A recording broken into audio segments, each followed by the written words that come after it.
Okay, there we go. Okay, so what's due on September 11th is the decision tree and the break-even point analysis. Mhm.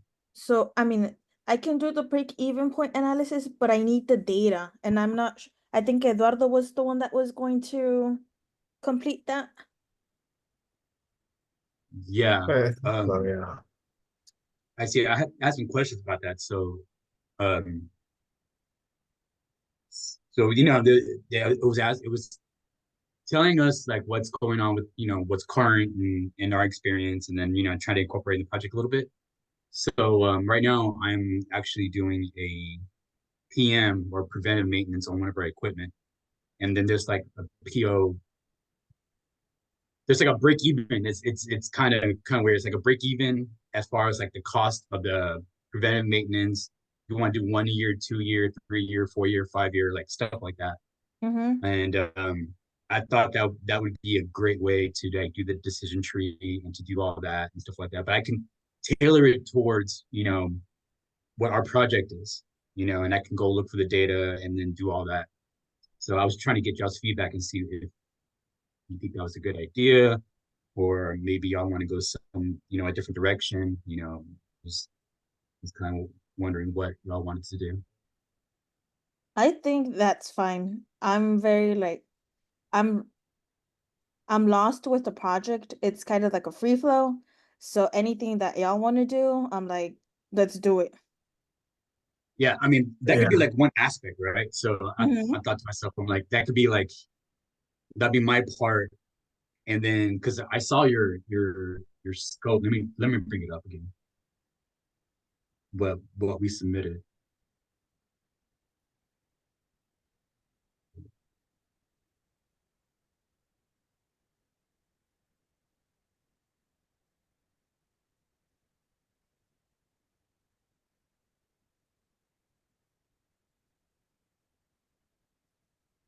Yeah, determine why the manufacturing plant that Wild worked at wasn't making any money. So while I worked for a manufacturing plant that built the enclosures for the downstream industry, one day the accountant for the manufacturing plant called a meeting, told the management team to go over financial reports. In short, the plant was not making any money. This came to a shock to me of the department seeing the plant seeing busier, I'm sorry, than ever in the machines. Yeah, so one of the parts I thought about was the machines, more specifically the machines that I could do a decision tree on just that specific, you know, topic, and then we could combine it with whatever y'all want to do, or we just do that all together, or I don't know. I don't know what y'all thoughts are. That's what I was just wondering because there's more than one reason why the manufacturing plant was not making money, right? Mm-hmm. So like maybe we could all like do different parts and then put it all together at one thing. You know what I'm saying? Or we could all just work on one thing together. I don't know. I just wanted to get y'all's feedback on that because I could start working on it this weekend and kind of get it out of the way, so that way Mm-hmm. semester is So getting what really you're back. saying is like for the decision tree, like we have the problem and then there's like let's say like four different solutions and then we find like the EMV of each solution. So you're what you're trying to say is for either to do it collectively or either each person finds a solution. Okay, so what I'm trying to say is like we'll determine. So there's five of us, right? Correct. Yeah, so there's five of us. Each one of us thinks about why the plant didn't make any money, right? I mean, there's more than probably five reasons why the plant didn't make any money. Okay. Personnel, maintenance, like all that stuff, right? So we choose one part, and then we do a decision tree and break even on that specific department, Oh, you okay. know. And Okay. then we do that, and then all five of us bring it together, and then it doesn't. I mean, the paper doesn't. I don't even if you even want the paper. We can do a break even cost analysis on our own and then be like, okay, this is my department for me, I was thinking about the equipment and the preventive maintenance. Let's say like you labor, like one person does labor and one person does, I don't know what's another reason why the he wasn't making any money. That's what we kind of need Waldo for, so he can kind of give us an idea, Mm-hmm. and then we can all excuse me, sir. Yeah, we can all do that, or we could do something else. I don't know. I just had that idea that way we can all kind of work on our own pace, but then at the same time, when the project's due or all the milestones are due, we can give them something, and then But have it how that way. don't you think that doing like various the departments, won't that be more work? Shouldn't just we focused on one department? And that's what I thought of is that we can all, from my thought process, is like, so the data, honestly, to tell you the truth, I kind of feel we could just make up the data. I mean, we can grab stuff, like I can make up, not make up, but I can grab like PMs and then like do a decision tree and break even on that. And then it would take me all of like maybe an hour and Mm-hmm. a half to do. You know what I'm saying? Mm-hmm. But then, that's one part, right? All of us, if we want to participate in the project, I mean, I don't know what we all want to do. I mean, I know everybody's busy, so maybe people, can knock it out in one weekend, or you want to do like whatever. I'm open. I was just wondering if that's what you want to do because you are right. I mean, this project is kind of a free for all. So there's so many Yeah, as ways I we can. said, we're all kind of going in blind Yeah, because he hasn't really got any kind of expectations of what he's looking for. no. I feel that's a Mhm. detriment to us because we can do, I don't mind him letting us pick the topic. That's a good thing, but not giving us some kind of outline of what he's looking for is a problem. Mhm. But I swear when we turned that phase one and he said he wasn't, it would be bonus if you did put the decision trees or the tables on it already, but I feel like he was looking for that without actually saying he was looking for that. Yeah, yeah. So the good thing, sorry guys, I had to put my son to his dinner ready. The what I can do is if y'all want, you know, I can put all the problems we were having in the manufacturing plant. Um, Mhm. we have several different areas, right? So, and I can outline everything that we found, and that some we were able to fix, some they were in the process of fixing when I left, right? So one of them, I think, is it, is it Tuan or how do I? It's Twan. Tuan. Okay, sorry. We have Mhm. another guy that I work with at my job. His name is Mhm. the same name as yours, Yeah, and exact he's same Vietnamese. spelling and everything. But Yeah. he told me to pronounce it Tune, so I call him Oh, Tune. But yeah, different, completely different. But the same first and last name as you. So yeah. No, um, like, I guess Americanized is Twan, but like, I guess he wanted the Vietnamese names like Thun. So okay, yeah, that's what. that's Yeah, what that is. Yeah. yeah. It, He was. it I can go was either way. at work with him yesterday. But no, yeah. So essentially, like, and I can outline all of this and we can kind of figure out. I feel like you can probably do multiple decision trees or multiple, because Yeah. what happened was, like, for example, one of them, the preventative maintenance. We didn't have a preventative maintenance plan. So out of our five CNC or five CNC machines that we had, we had 3-axis machines and 5-axis machines. They would just go down randomly, causing all kinds of problems. Like, you have downtime, the machine's not running. When you take a job on the 3-axis machine and go to a 5-axis, it costs more money to run the 5-axis. The operators are more experienced, the machines are bigger. So you can do the job, but what happens is you're building an $8,000 enclosure. So you're trying to save money where you can. The moment you take it to the 5-axis machine, you're already lost 50% of your cost, right? So you're in the hole for the 4 grand. So what happened was the machine's going down all the time, periodically, having to switch jobs to the 5-axis machine or the 5-axis to the, having to put it on hold caused a lot of money. So we developed a preventative maintenance plan.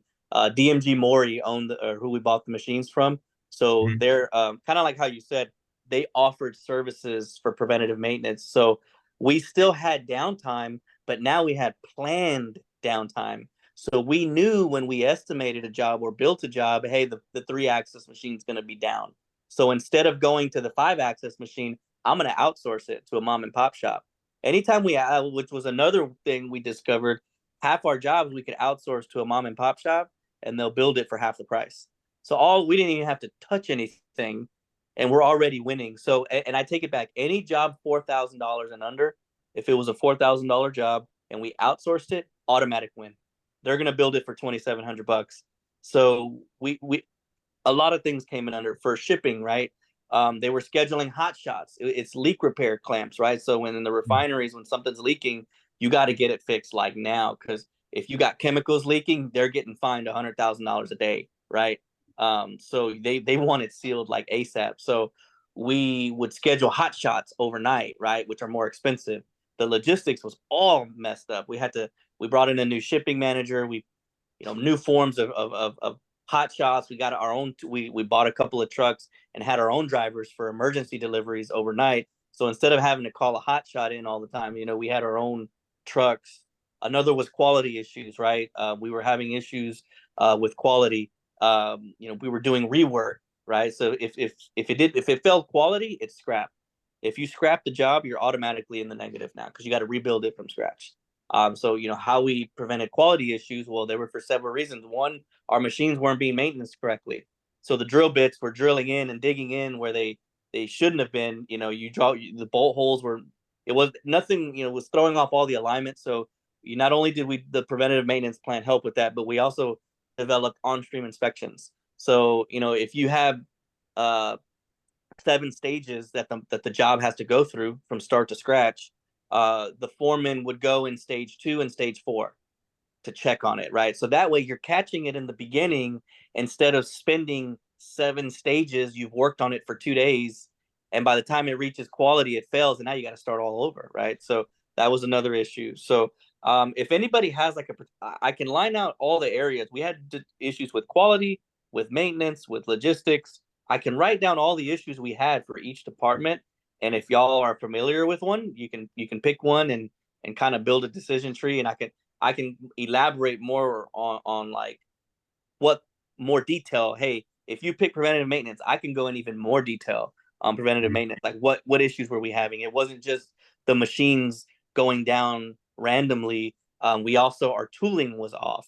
Our training, right? Our operators, you were taking, kids who were running saws, band saws, and trying to put them on on a machine, so that we had to develop training. And then, we go to the machines and it's all a mess. So we developed like a organization, where to find tools, we just found so much as we started digging into each problem. Logistics was, like I said, there was a lot of problems with logistics. There was problems with quality, problems with the machines. There was problems with the personnel. We were a manufacturing shop in Alvin, so we were trying to implement like new ERP systems. I don't know if people heard of like SAP or something like that, but we were trying to implement that, and we were just getting pushback from all of the welders and the machinists. They didn't want to conform. So we had to pretty much develop training programs, because you couldn't just fire everybody, right? So you had to like develop training programs. We did have a few bad apples that we had to let go, and the professor talked about this as well, right? We talked like culture problems, right? People don't want to conform. So that was an issue. And then the ones that did, then we're like, well, we want to use this new system. We want to use, all these things that y'all are implementing, but we need to be trained on it. So then somebody had to develop standard operating procedures. So it was pretty much a machine shop that was operating like back in the 70s, right? Everything was just, there was no, then another thing that happened was our inventory. We had too much inventory. We acquired another company and we acquired all their inventory. And what happens is, OSHA comes out with standards every so many years. So there's a thing called just in time, which means when the order comes in, you order the material and you build it per job. You don't order a bunch of surplus material, because then you got a bunch of inventory that you're paying money on, right? So what happened was they didn't know about that. And so whenever jobs would run low in the shop, to keep everyone busy, they would just build extra. Let's just build extra so that when it comes time to sell it, we have it on the shelf. Well, what happens after doing that for a few years? You got a ton of parts on the shelf that you need to sell. And then OSHA comes out with a new standard, and now you got $2 million in parts that no longer are in compliance. You can't do nothing with them now. They're out of compliance. And so there's just all these issues I can line out. Yeah, it sounds like you have just a great amount of things that we can do. Now Yeah. we just need to know like how we want to proceed, right? Yeah. So we can tackle one big problem and all of us work collectively to do it. And then you know what, to tell you the truth, and I don't think we have to get too in depth in our data and our, decision tree and everything. Yes, of course, you want to have that, but it doesn't have to be too like we don't have to go too crazy on it. Yeah, You know what I'm definitely. saying? We don't have to go too like that, but like just by hearing you talk, I mean, for me, I would like to do the preventive maintenance, the logistics thing, the hot shotting, decision making. Now that's a pretty juicy one right there, right? Yeah, Another one, definitely. you're talking about the training. Training. How much it'll cost? Do you train this? That's another decision tree with data right there to back that up. Another thing you were talking about was outsourcing, right? Like Yeah, so, when to outsource, when not to outsource. That's another decision tree. All the huge. data. Yep. So Yep. that's four, three or Yeah, four. That's three or four, and then there's another one that you said about inventory, like overproducing and all that stuff. overproducing. Yep. Yeah, so we And then can, quality. And then, like I and said, then those are, quality, right? yeah, those So are we all can, like 6 good ones that we could yeah, probably all do. so we can all work on one. And again, the department that we work on, all you really need is decision tree, some data, and to show that where's the break even, where's Yeah. this, where's that, and then that's it. Yeah. And then that's it. And the same thing for the logistics, same thing for that. And then we can all just tie it together. And then, is he gonna want us to present? I don't know. I don't think he's gonna want to I don't present, right? think so. I don't Yes, think it so. And is. I think, oh, I'm sorry. Go ahead. We do. We have to Oh, present it. oh, So we do. that's Okay. perfect. So we will have our PowerPoint and we'll have our data, and then we could just put everything together, and then we could just like da da da da da, just go in, and then I can work on the introduction and or the conclusion. It doesn't really matter, but you know what I'm Yeah. saying?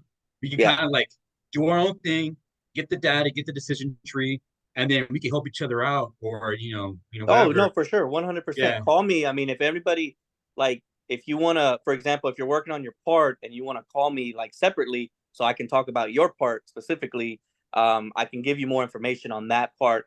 And pretty much the good thing is like, we pretty much, like I said, had a machine shop that was running back like it did back in the 70s, and everything needed to be revamped and brought back because what happened was, I mean, we had jobs in the shop, right? It was running, machines were running. It seemed like we were busy. I mean, I'd be nonstop busy. And then the accountant was like, "You're not making any money."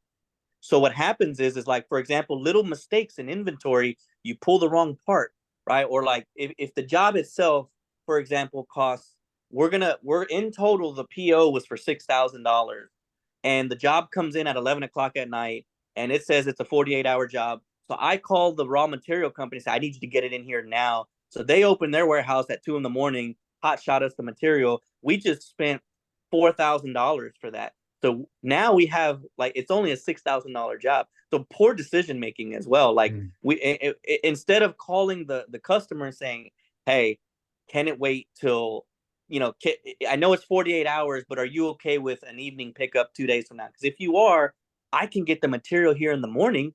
They open up at 7. Instead of having them get the material and paying, because what happens is you pay $4,000 for the raw material. We only quoted in the estimate paying $800 for the raw material, right? So $800 is the normal price when it's a 7 to 3 business hours. When it's call out, you got to pay a call out fee. If they got to go open the doors at 1 in the morning and cut this raw material for you and set up a hot shot. So poor decision making because they were so used to like, I got to go, I got to get it out now. Whatever I got to do, get the job out now. But we started communicating with the customer as well, like, hey, because a lot of times, oh, we need it now, but there's like regulations like, oh, it's leaking. Okay, you just need to have it sealed by next week. So a lot of times they would tell us, oh, it needs to be here in 48 hours. And then we call the customer and we kind of talk to them. But what happened was, and this was another thing, we developed a bad reputation of being late. So that was another thing. Our on time delivery was at 69%. So that means every other order was late out the door. By the time we finished this whole project of like diving into what was wrong, we brought on time delivery up to 98%. So, like, before all of our investigations and implementing change, every other order was late, right? 68%, meaning every other job is going to be late. So, we developed a bad reputation of always being late. So, instead of telling us, oh, we need it in a week, we need it in 3 days. They would Yeah. lie to us because they're like, we know you're going to be late, so let me cut your time in half. So what happened was once we started communicating and being on time with jobs and producing good quality, then they started trusting us again. Then they really started giving us the actual dates, right? It's like anything. Like with Amazon, you order something and it'll be here in 3 days, but you get it in 2. They do that on purpose because it makes you feel good. Like, oh man, I got it early, right? So with us, that's kind of how we had to treat our customer. Was like, hey, like we started like, hey, we're gonna give it to you. It'll be ready in 4 days, even though we know they're gonna receive it in 3 days, right? So we would, just little tactics like that. But this was a really good, like, it was my first job in manufacturing, but a lot of what I learned in that job, I've been able to take with me like everywhere, just because like it kind of covered everything, like inventory, logistics, preventative maintenance, manufacturing. And so, like I said, I think it'd be, I think he's gonna like it particularly too because he's an industrial engineer. So like he kind of understands like all of that, everything, like the Lean Six Sigma and everything. Do y'all, if y'all don't mind asking, what is y'all's background in, or what do y'all work in right now? For me, I'm a laboratory analyst for an oil Okay, and gas company. cool, So cool. that's, Yeah, so that's for me. Natalie and Samuel. I have no experience. So I'm completely lost in everything that you said. I work as a daycare teacher. So okay. Okay. No, Yeah, hey, it's it's okay. awesome. Yeah. I mean, yeah, you get your MBA so that way you can, learn Exactly. and do new things. So yeah. Yeah. So let's see. How about you, Samuel? Finance. Finance. Cool, cool. So just for me thinking out loud, and y'all can just whatever. For Natalie, I think with your experience in daycare and like that, you're hiring people and stuff like that. I think uh break even analysis and decision making on training and hiring, Exactly. people. That Culture. probably up, Yep. yeah. And that's dealing Um, with our clients. yeah, mm, dealing with clients. Samuel, since you're in finance, would be like on-time delivery and inventory, stuff like that. Maybe like no, maybe even something more than that, like something to do with like purchase orders. Yeah. Well, so that's how it Yeah, was. Like our essentially, whenever a job hit the shop, it was a purchase order. You just yeah. received purchase order number 3, and then in purchase order number 3, the total purchase order was for $8,000. Now our goal is to build it for as cheap as possible, so that we can keep as much of that $8,000, right? So let me save money on raw material. Let me save money on utilization. It's a job. Why am I going to throw it on the 5-axis machine where you pay an operator a lot more because they require more training to run a 5-axis machine? Let me put it on the 3-axis machine. Or can it be done on the 3-axis machine? Because if it can, then it needs to go to the 3-axis because that operator makes, let's say $10 less an hour. It requires less training because it's a smaller machine.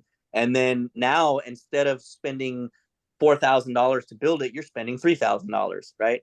And then, logistics, right? Instead of spending $2,500 on a hot shot at 2 in the morning, let's ask them when they really need it, right? Now we turn that $2,500 into an $800 hot shot, and then like that's kind of like the when the purchase order would come in, we would have to decide. And the good thing is, I was a planner. So the moment the purchase order came in, I had to plan the job. So I was the guy that got in trouble if it went over, or I said, "Hey, you got a good job if you built it within enough money." So from the start, I procured the raw material, I scheduled what machine it went to, all the way through working with shipping to get it out the door. So yeah, Samuel, if you wanna, I could definitely dive in on like more on the Oh, yeah. purchase orders, and then the outsourcing was a huge win for us. Like we started building relationships with smaller mom and pop companies because we started seeing that, man, these people, they're building it. We were a name. I worked for Team Industrial Services, so we were a name that everybody was purchasing. So I would go to a shop down the road that only had 8 people working there. It was a mom and pop, and they would build the clamp. It was a leak repair clamp. They would build the clamp for half the price. Like any job $4,000 and under was an automatic win. They were going to build it for about $2,700. So we literally would just have to outsource it, and we're already winning on the job. So I can definitely talk more about that with you, and on the inventory thing, on how we acquired it. We bought out another company, Firmanite, and we acquired all of their assets. But we had a bunch of product that we couldn't use. So we had to find a way. How do you get rid of, inventory? How do you absorb it and get it out of your inventory? What was we needed to get it out of our inventory because you have to Turnover. pay taxes all the time on that stuff. Inventory turnover. What do y'all think? Do you think that's the way to go? Or do you want to do it like that? Or do you want to do just one big way of, I don't know how else to say that. But that's my thought process. Just us working on our little things and then putting it together. What do y'all think? Do y'all think we should go another way, or what's your opinion? I think we should do what you're saying. Yeah, it would be, and these meetings are good so we can just get everything together to make sure we're all kind of in the same in the same mindset. I know I was in a group chat with Tawana last semester, and I think logistics would be like the hot part and everything like that. I think that would be right up her alley because she has her own company and she does stuff like that. Yeah, definitely. I want to be precise, but I'm pretty sure that has a logistics company on her own, so I think that's perfect for her. So yeah, cool. I'll tell you what. I'll type up a Word document with the six different categories that we talked about, like inventory, quality, logistics, everything, and then I'll put what we experienced on each one, and like how some things we did to kind of fix it. Like with preventative maintenance, I'd be like, oh, preventative maintenance was an issue, and then under it, I'll put like 6 bullet points of like, these were the problems we had, and this is how we fixed it. And then you can like take it with your experience, kind of dive into it. And then if you have questions, I can, we can elaborate more on it. But this first Word document kind of give like a structure of what we, kind of what we experienced, and then we can just dive into it more. Okay, that makes sense. And then also for the data part, do your best to look for the data. But if you can't look for the data, I'm you know what I'm saying? I'm going to make, I'm 100%. Industry, comms and stuff like that. I was thinking about that. So that's what we talked about on our meetup last week, was like, I remember some of it, but on the ones I don't, we'll just ballpark it or just come up with, hey, either ballpark it or come up with something that looks good. I think this is a good thing of like, it'll be a good chance to say this was the problem. This is, the data and how it was solved, but also, and then you can kind of throw in your own, like, this is good. And, kind of like another slide of like, with preventative maintenance, these are the wins and this is how it helps company. You can kind of even talk about like, this is what the pros of doing preventative maintenance, right? And then, and this is the cons of not doing preventative maintenance. So that stuff you can research as well. And just anything that you're going to find in the pros and cons of preventative maintenance, I guarantee you we experienced at the manufacturing shop. Same with a surplus of inventory, right? We kind of go over of what we did, and here was the problem and how we fixed it. And then here are the pros of having, inventory under control. Here are the cons of having it under control. Same with Natalie. We can do, training and onboarding. These are the problems we had of people didn't know how to use our software. People didn't know, how to clock into jobs. And, it was crazy. And how to train a welder who's, he's 58 years old. He's been doing it like this for over 20 years. And now somebody who's half his age is trying to tell him, no, you got to do it this way. There's problems there. You got to know how to approach them. You got to work with them and understand where they're coming from. You can't just fire everybody, right? And so you could, but then there's the decision tree, right? Decision tree, yeah. If you fire some, like how much is it going to cost you to fire him, then hire someone new, or stuff like that. So there's so much stuff. There's so much meat on the bone that you can go in on. Yeah, and it's just it's all up to you. However you want to do it. So and I'm glad you said that, because like that actually is what they thought about at one point, was moving the manufacturing plant, because the problem was we were in the middle of nowhere, Alvin. So it's hard to get people to drive all the way over there, right? And so they thought, oh, well, let's move it to Houston and we can just hire all new operators. But then the cost of opening a new plant, so it was considered, like you said, like they really did. They thought about it like, man, we'll just fire everybody and see if we have the finances. Hey, Natalie, you have a question? Yeah. What's the question? I'm sorry, I didn't want to interrupt. You're like, no.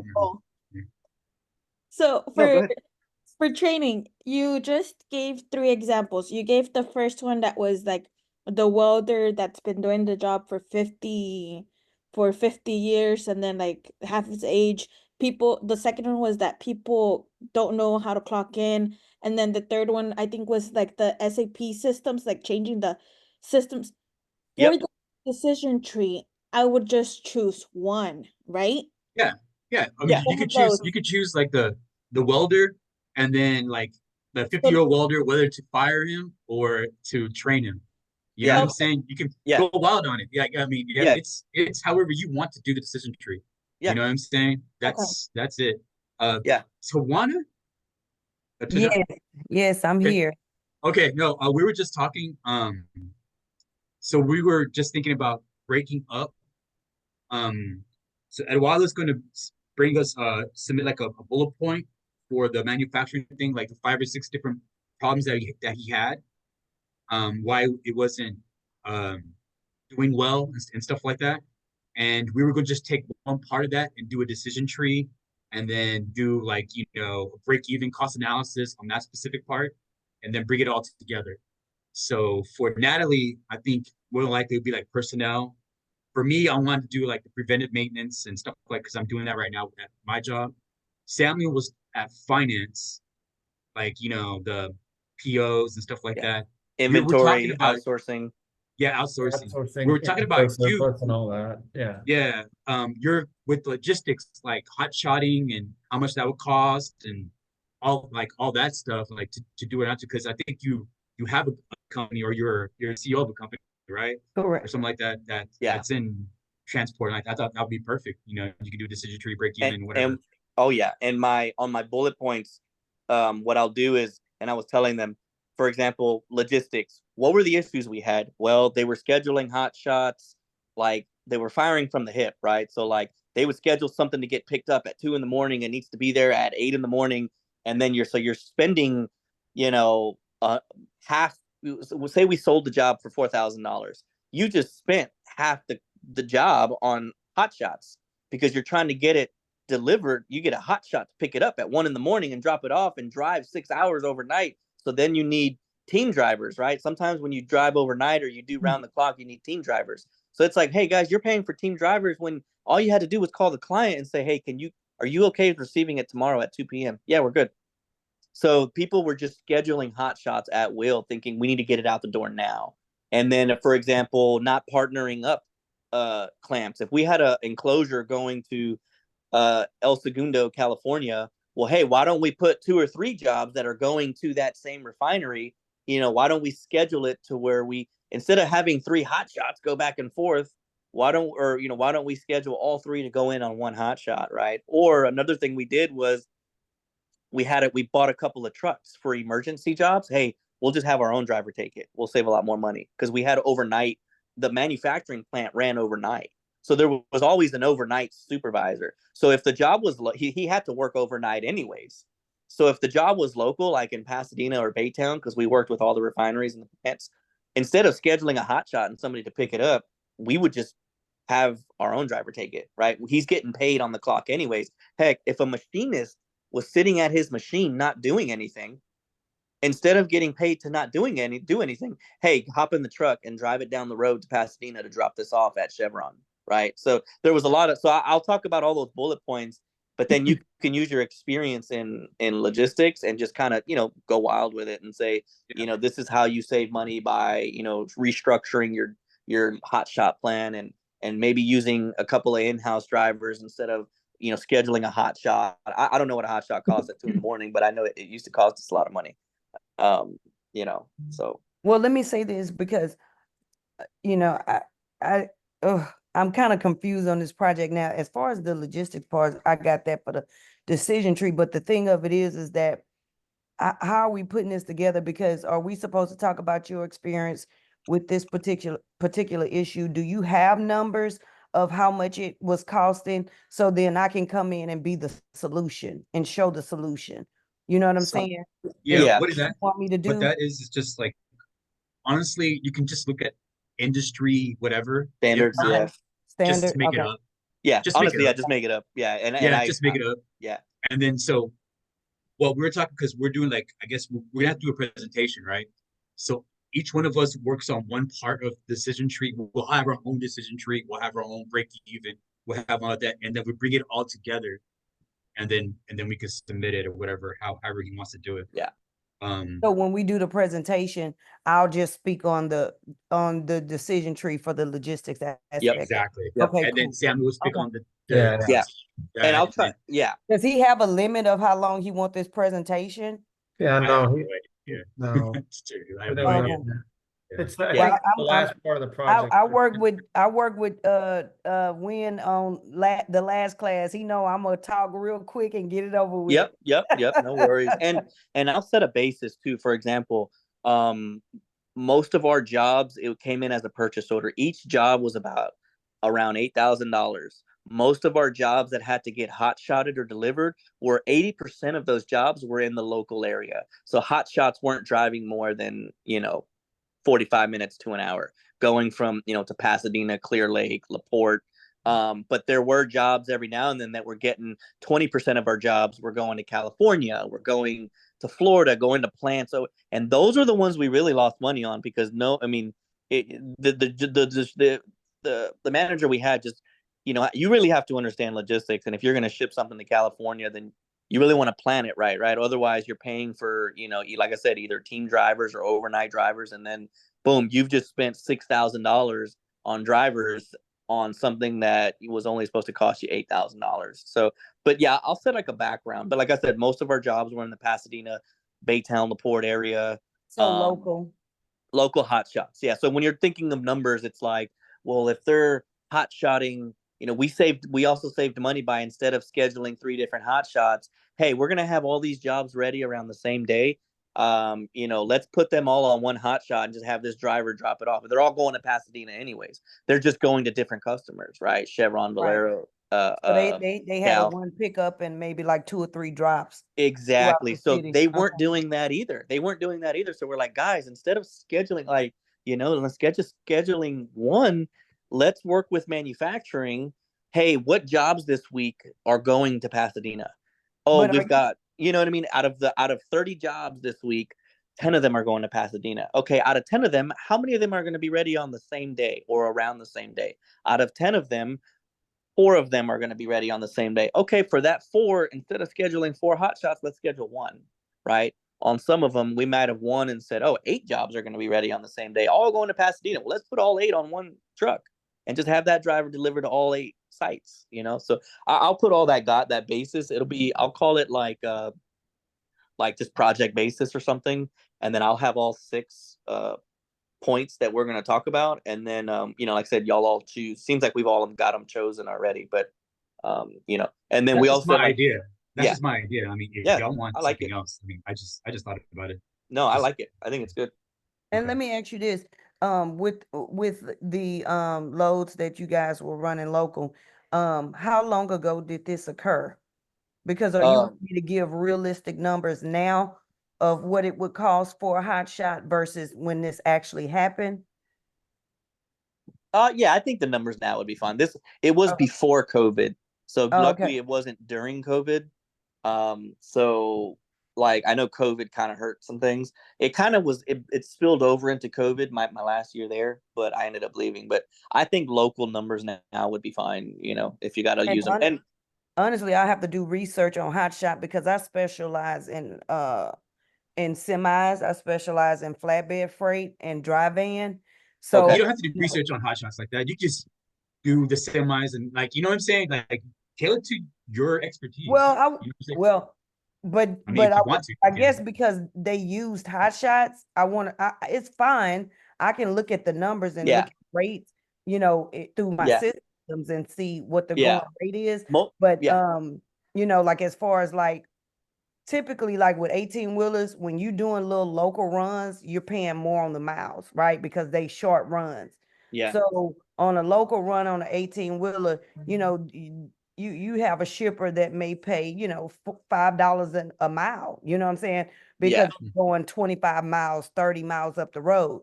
Yeah. Whereas with a hot shot driver, it's a smaller piece of equipment, so it's going to be way less. You know what I mean? Yeah. And I have some So I use and most of our stuff was 1 or 2 pallets. You know that, so it would go on, like sometimes it would be a diesel truck just pulling a little flatbed behind it, right? Right. So, or it would be an actual truck, like a V8. Someone drove a V8 truck, and it was 1 pallet, and we were just dropping it on the back. So I have a few quotes, and this is again what, like I said, if you want to sidebar it on your topic and just call me separately, I can give you more information.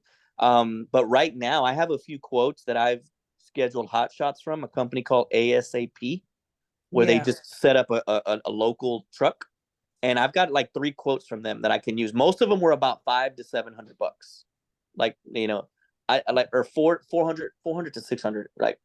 And this is just picking up like I said, 1 pallet, or Okay, picking up 3 pallets. Yeah, going this to is like stuff that I've Pasadena. recently set up with ASAP, so I can look at some of those numbers and give them to you as well, because it's on the same scale of like Okay. what we were doing, like a local pickup from Pasadena to LaPorte or something, and it's 3 pallets or something, and it usually was about $400 or $600. So if you want like those, I can dig into those as well and look at the last 3 quotes I got from them. Oh, okay, that'd be cool. That would be more relative to like how we did it at team as well. Natalie's asking a question. She said, and are the numbers going to be specialized in one location of the company or the entire company with multiple locations to better explain the numbers we're coming up with, or according to how many? Well, and here's no, it's just gonna be like to kind of explain what we were experiencing on I would say per job. So for example, per job, the goal is to show them how were we busy but not making any money.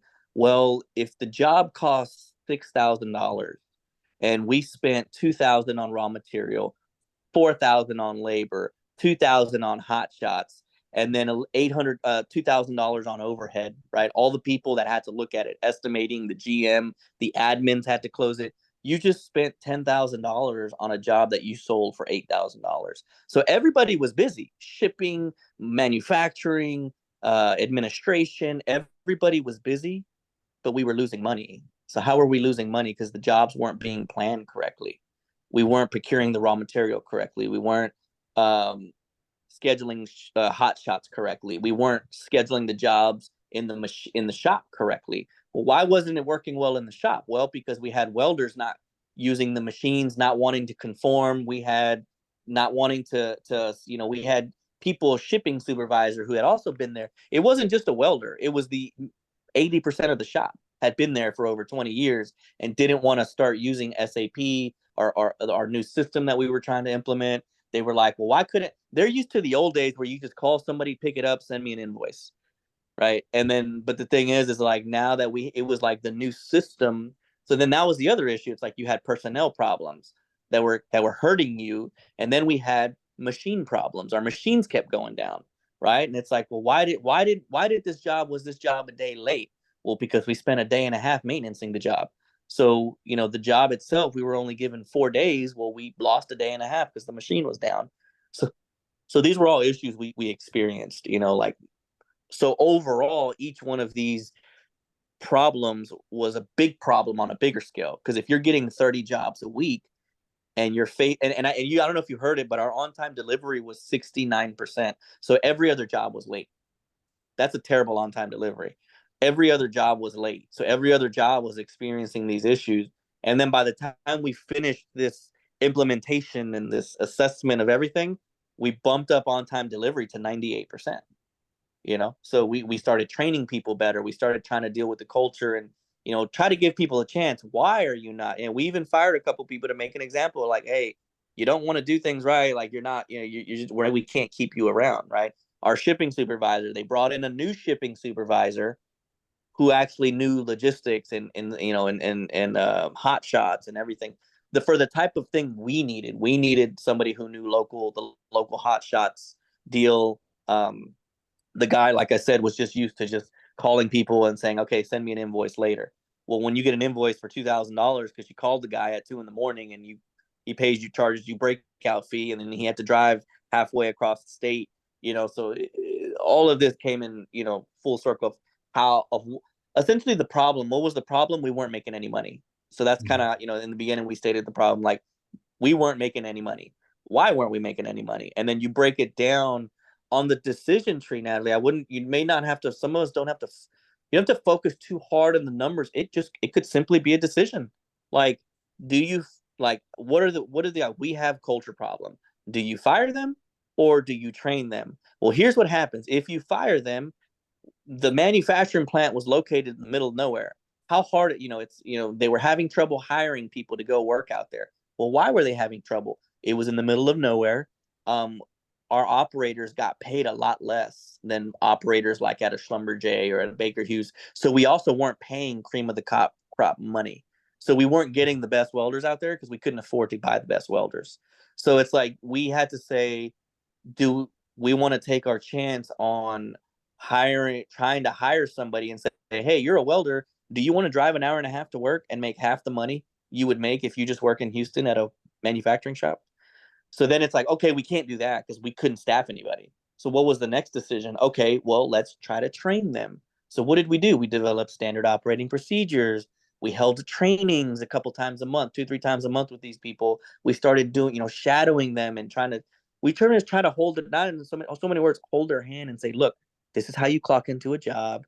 This is how you, set everything up for delivery, ban the pallet down. Like we pretty much had to train them on the newer way of doing things, and some stuck around, some did it, some didn't. So I think if you don't have actual numbers, you can go just on the decisions that were made and what we ended up doing, and then you can dive into like I said, every year companies spend this much money trying to onboard people. Onboarding people is expensive.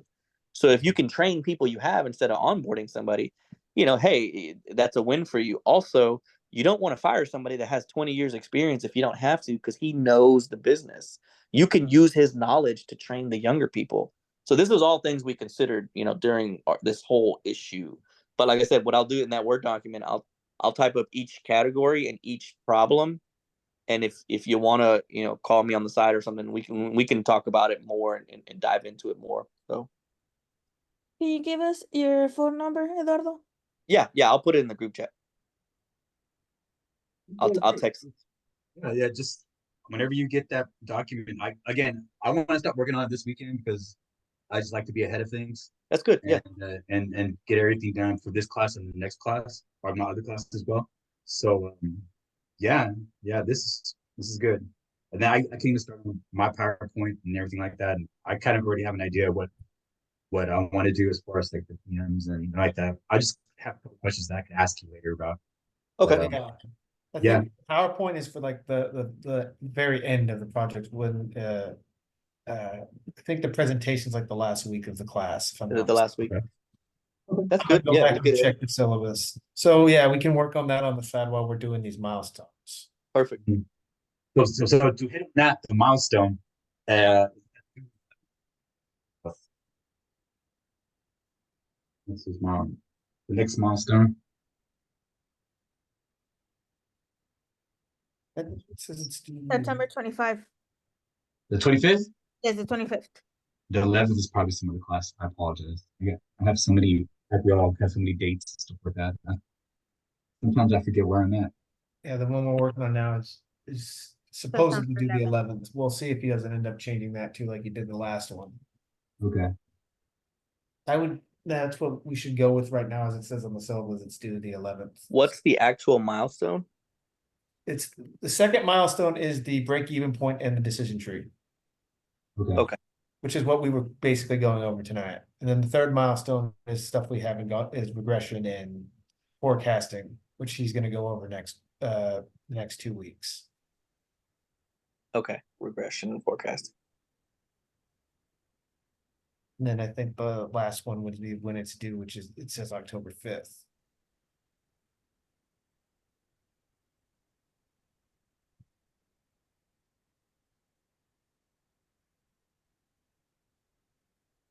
I think is the So final. that decision tree, I mean, it doesn't have to be in depth.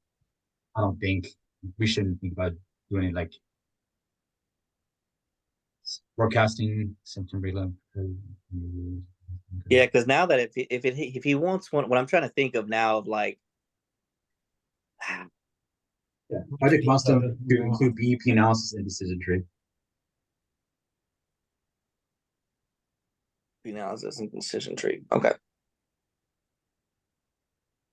Honestly, I think that only has to be a couple of sentences for us. Like we could just put it on paper, and then we'll have one little part, and we can just say, "Hey, do we need to do a BMP analysis, break-even point analysis?" I don't know. Yeah, we should mostly put our actual stuff in Yeah. instead of Our writing. actual stuff in it. I think this one's gonna actually require us to put the models in. Okay. 'Cause I think Do we that's. have to use that software that he gave us, or I don't think so. No, that was just something that was free. That we could look at or whatever like that. That's what he was saying. Okay. Yeah, so I could work on the break-even point analysis and Yeah, decision tree. And again, once Eduardo gets all of it, it's basically a little outline for all of our parts, then we can all start working on it and we can. If it's still due the 11th, I bet it is, because I doubt he'll change another date for this project, considering we're already in the third or fourth week of the class. yeah, and then again, it doesn't have to be so in depth, right? It doesn't like decisions can be maybe like three or four decisions, kind of like what we did on the quiz, whatever like that they had. Yeah.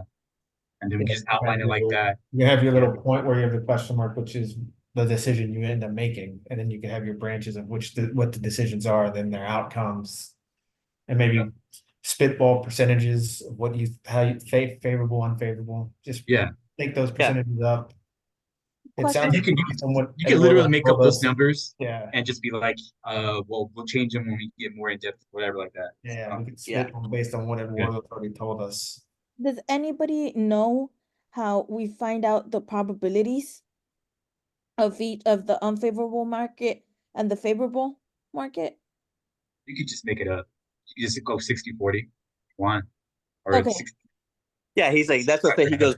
Those percentages, and I even liked how he did. Like, he goes, these percentages, they're made up by just doing research. Like, so people, that's not like the 60-40. It, like you said, it's like you do all your research and then you put a percentage to it. Like, okay, like for example, if we fire everybody in the shop, that has a 30% chance of working. But if you keep your people and if you train them and you develop standard operating procedures, that has a 70% chance of working, And right? then it'll be a Okay. more favorable outcome. Yeah, Yeah. just make it up.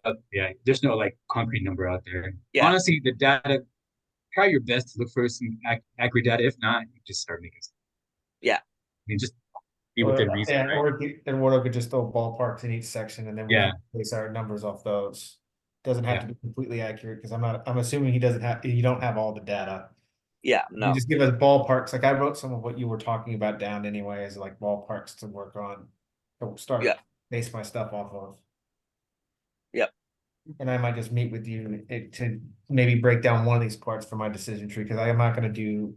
Well, for all this for finance, you have like 5 different. No, honestly, you could probably just do the wins on like outsourcing. Either outsourcing or inventory Or inventory, yeah. Like those are the ones that I could probably easily Yeah. make up the information for. Yeah. Or you already gave me stuff for outsourcing, what your potential is there versus not outsourcing.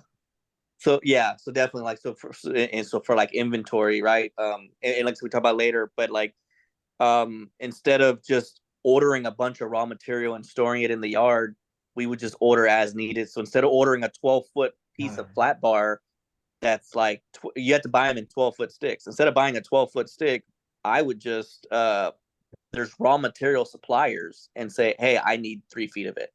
So instead of holding 12 feet and then you lump it off 3 feet here, 1 feet here, 3 feet there, and then you end up having a drop that you can't use. Oh, we have this 2-foot piece, and it's like, well, it's not big enough to build anything. Yeah. So now you're holding that inventory. You know what I mean? And so what we did is we started working with raw material suppliers who hold raw material. That's their job, and we would just have them cut it.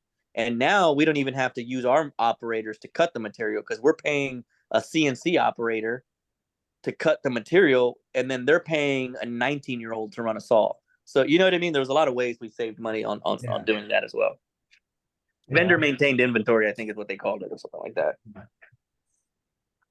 So, cool. Yeah, I'll work on this, get it typed up, and I'll shoot it. I'll just make a plan, let's say, to try to have it over to you by end of day tomorrow. Does that work? Yeah. Yeah. If not first thing Sunday morning. Yeah. That's I don't know if I'll get much work done Sunday, but Yeah, no, I'm just Yeah, my grandpa's good. I've got my grandpa's birthday's tomorrow, but I got my 1-year-old and my wife both have strep throat right now, so I just trying to I'm Okay. trying to avoid getting it. Yeah. Seems so- inevitable. Okay. Yeah, that's great. And then Wednesday, okay, yeah, we'll have it done. Okay. Sounds good. Great. Great team meeting. Got a lot Cool. done to Sounds good, man. I appreciate everyone. And then, Tuan, do you want to call separately, or do you want to do it today? Yeah. Peer-to-peer? Let's go ahead and send your number over to Teams and we can do that peer-to-peer real quick. Okay, sounds good. All right, thank you, everybody. Thank Okay. you. Good night, y'all. Good night. Have a blessed night. Yep. Good night.